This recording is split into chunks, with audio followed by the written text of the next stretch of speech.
अस्सलाम वालेकुम। उम्मीद करता हूँ कि दोस्तों आप सब खैरियत से होंगे। इनकम टैक्स ऑर्डिनेंस की एक और लेक्चर के साथ आप लोगों की खिदमत में हाजिर हूँ। इस लेक्चर में हम डिस्कस करेंगे हिस्टोरिकल बैकग्राउंड और इसी के साथ इंटरप्रिटेशन ऑफ फिस्कल स्टैट्यूट।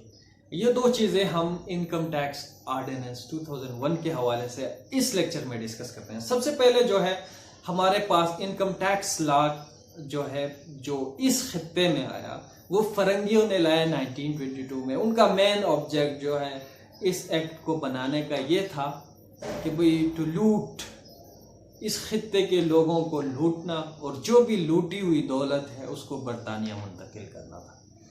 तो उन्होंने अपने तरीके से इस एक्ट को इंट्रोड्यूस किया और इस खित्ते के लोगों को लूटना शुरू किया। वो 1922 से ये एक्ट मौजूद रहा तकरीबन 1979 तक। देखो, एक बात जहन में रखें कि जो फिस्कल स्टैट्यूट हैं इसके बारे में आमतौर पर यह कहा जाता है कि these are the most living statute.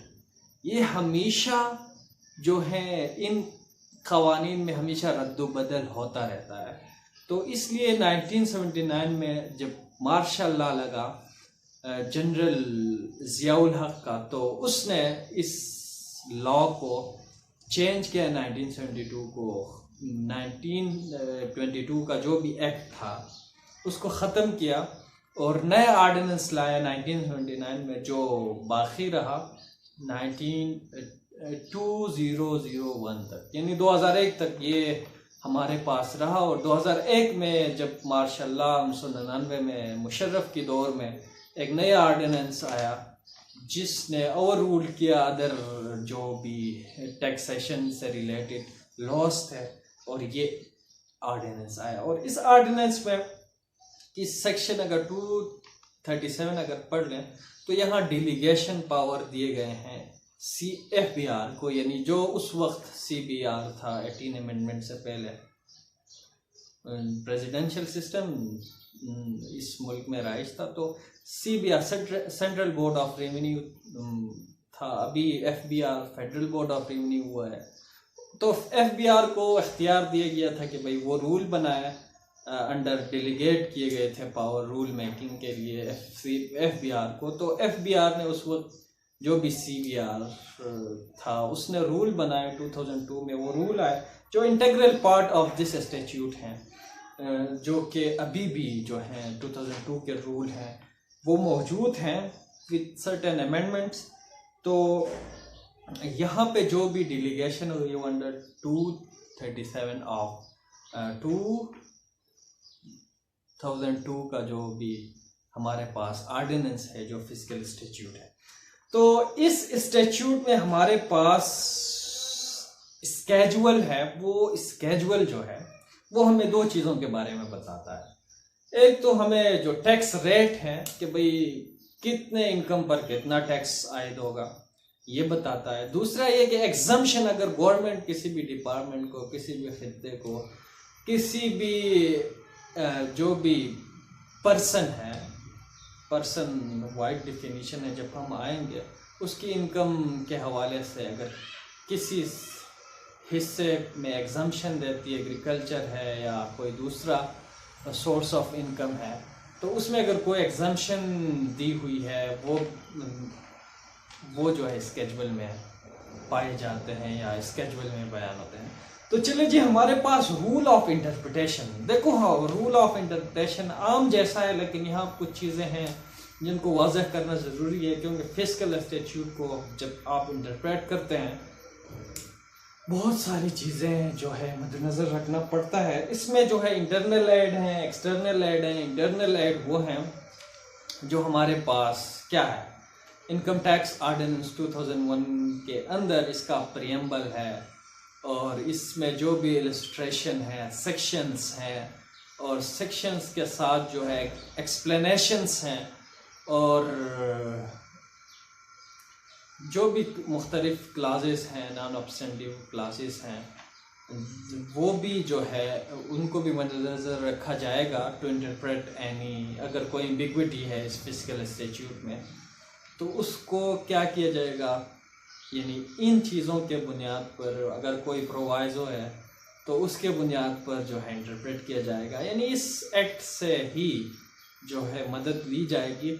लेकिन अगर फिर भी एम्बिग्विटी जो है क्लियर नहीं होता तो फिर एक्सटर्नल एड की तरफ जाएंगे, जिसमें डिक्शनरी है, तो टैक्स कमेटी के रिपोर्ट्स हैं। देखो टैक्स कमेटी क्या है, देखो हमारे पास नेशनल असेंबली और सेनेट में मुख्तलिफ कमेटीज़ हैं। स्टैंडिंग कमेटी तकरीबन, अगर कौमी असेंबली में हम देखें तकरीबन 41 के आसपास कमेटीज़ हैं, जिसमें एक टैक्स कमेटी भी है। उसकी रिपोर्ट हर साल आता है। उस रिपोर्ट के मुताबिक भी उसको, यानी उस क्लास को या किसी भी मनी बिल है उसको इंटरप्रेट किया जा सकता है। और उसके साथ जो है हमारे पास जो भी फाइनेंस बिल है उसको भी मद्देनज़र रखा जा सकता है।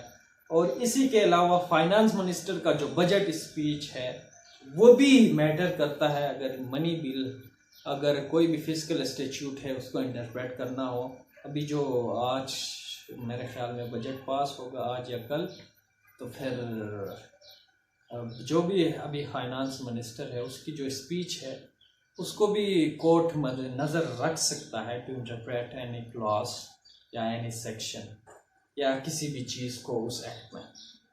तो इसके अलावा FBR का जो सर्कुलर है जो हर साल आता है उसको भी कोर्ट कंसिडर कर सकता है टू इंटरप्रेट द स्टैट्यूट या द एक्ट। तो इसके साथ डिफिनीशन, अदर स्टैट्यूट, जो अदर स्टैट्यूट में हमारे पास डिफिनीशंस हैं ख़ास टर्म्स के, उनको भी कंसिडर किया जा सकता है टू इंटरप्रेट द स्टैट्यूट। देखो एक बात जहन में रखें कि यहाँ पे कॉमास या फुल स्टॉप, इलस्ट्रेशंस वगैरह बहुत मैटर करते हैं। यहाँ पे कॉमास, एक कॉमा पर अगर आप सुप्रीम कोर्ट के जजमेंट्स देखें या आप वकीलों को देखें, एक कॉमास पर जो है दिनों 3-4 दिन जो है डिस्कशन होती है। और ये कॉमा और ये सेमीकोलन, ये फुल स्टॉप, इसी में डिसाइड होते हैं करोड़ों रुपए के टैक्स का जो मैटर है वो उसमें क्या होता है, डिसाइड होता है। ये बहुत अहम चीज़ है। ये एग्जम्पशंस वगैरह कहाँ पे कितना, ये सब बहुत अहम चीज़ें हैं। अगर फिस्कल स्टैट्यूट है तो फिर कॉमास भी मैटर करते हैं। अगर आप काजी फाइज ईसा के केस को अगर आप फॉलो कर रहे हो तो वहाँ प्रिस्क्राइब्ड जो भी लफ्ज़ इस्तेमाल हुआ, इस पर तकरीबन 2-3 दिन बहस होते रहे हैं सुप्रीम कोर्ट में। अगर आपने फॉलो की है, देखो एक प्रिस्क्राइब्ड जो है एक लफ्ज़ है, उस पर 2-3 दिन बहस होती हैं। तो ये कितना अहम है, किसी की इज्जत और ज़िल्लत का सवाल इस प्रिस्क्राइब जो लफ्ज़ है इस पर चुकी है। तो ये देखें अहम है। और इसी के साथ हमारे पास रूल हैं, चंद रूल हैं। रूल क्या है, इंटरप्रिटेशन। अगर कोई प्रेसिडेंट है सुप्रीम कोर्ट का, अगर सुप्रीम कोर्ट किसी फिस्कल स्टैट्यूट के किसी टर्म को अगर इंटरप्रेट कर रहा है तो फिर वो तमाम हाई कोर्ट्स और इनकम टैक्स के ट्राइब्यूनल हैं उन पर बाइंडिंग है। अगर कोई हाई कोर्ट किसी भी फिस्कल स्टैट्यूट के किसी टर्म को, सेक्शन को इंटरप्रेट कर रहा हो तो वो नीचे उस सूबे में जितने भी ट्राइब्यूनल हैं, टैक्स ट्राइब्यूनल हैं, उन पर जो है बाइंडिंग है। लेकिन किसी एक सूबे के हाई कोर्ट का फैसला दूसरे सूबे के हाई कोर्ट पर बाइंडिंग नहीं है। हाँ, उसको कंसीडर किया जा सकता है, एक वकील आर्गूमेंट के तौर पर पेश कर सकता है, लेकिन बाइंडिंग नहीं है कि भाई वो फॉलो करे। अगर सुप्रीम कोर्ट का है तो फिर जाहिर सी बात है वो बाइंडिंग है, वो प्रेसिडेंट। तो एक चीज़ और यहाँ पे ये है कि जो भी यानी फिस्कल स्टैट्यूट को अगर इंटरप्रेट कर रहा हो, अगर वो डिवीज़न बेंच है तो वो एक जज पर जो है, ट्राइब्यूनल के एक जज पर जो है बाइंडिंग है कि भाई वो उसको फॉलो। अगर फुल बेंच है तो फिर वो डिवीज़न बेंच उस प्रेसिडेंट को क्या करे, बाउंड टू फॉलो जो है वो प्रेसिडेंट को फॉलो करेगा। तो उम्मीद करता हूँ कि दोस्तों आज का जो लेक्चर है इंटरेस्टिंग हुआ है, आप लोगों को पसंद आया, अगर पसंद आया लाइक ज़रूर करें। मुझे दीजिए इजाज़त, अपना बहुत सारा ख्याल रखिए। अल्लाह हाफिज़, बाय बाय।